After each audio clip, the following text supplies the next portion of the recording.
I apologize. I did not handle this situation well from top to bottom, and that is why I have been completely roasted on this app over the last 48 hours, and I get it. If I were in your shoes, I would probably feel the same way. I would see someone who used this app to build a following and then appears to have voted against it, and I would be upset. Well, at least there's something they can agree on, because people are hot at him. Democratic Representative Jeff Jackson there apologizing for voting to force the sale of TikTok. Now, his apology comes after he lost more than 100,000 of his more than 2 million followers on the platform.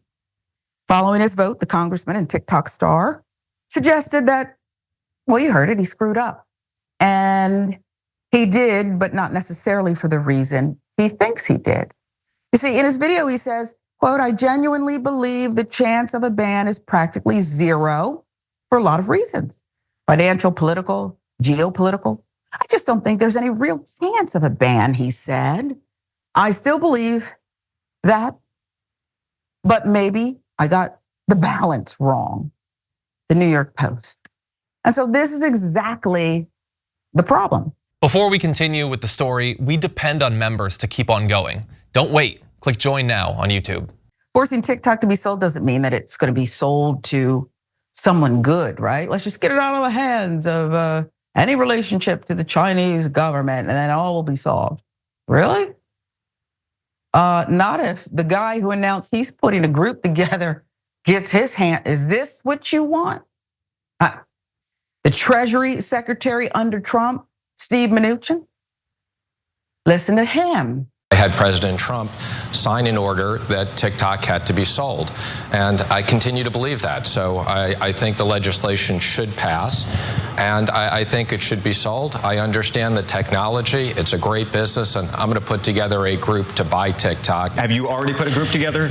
Yeah, well, I'm working on it. You're exploring a group. I've spoken to a bunch of people, but who would be part of your group? I can't tell that to you now, but it would be a combination of investors. So there would be no one investor that controlled this. It'd be a combination of people. I know nothing, but this is my gut. And I'm a reporter, I can have a gut. It'll be a combination of people we don't like and we are skeptical of. And perhaps people who support a position that is anti-democracy. Again, this is my opinion, my gut. Don't blame the network if the names are revealed and, Congress doesn't do what it's supposed to do and have proper oversight. Let's go to Mehdi Hasan, okay? Because he summed it up beautifully, I think, the situation here. To be clear, if Mnuchin gets TikTok and Musk has Twitter, that's two of the most influential messaging platforms on the planet in the hands of MAGA and their allies. In an election year, wake up, hello. And with both purchases done on a Democratic White House and Senate watch. Okay, I don't know much about technology. Okay, I just learned the difference between posting a story on Instagram and then just the regular post that lives. And I wondered, why is this disappearing after a short time? Okay, I just caught up. This is just not what I do. And I know this is a bad idea. Jackson, Mehdi Hasan is right. Election year, conservative, MAGA, which means that you actually believe you're anti-democracy in many regards. Not everybody, but a lot of people support this lie. And I can't imagine if it falls into the hands of Steve Mnuchin, who wants that money and who has the visibility. I can't imagine that being a good thing in any way.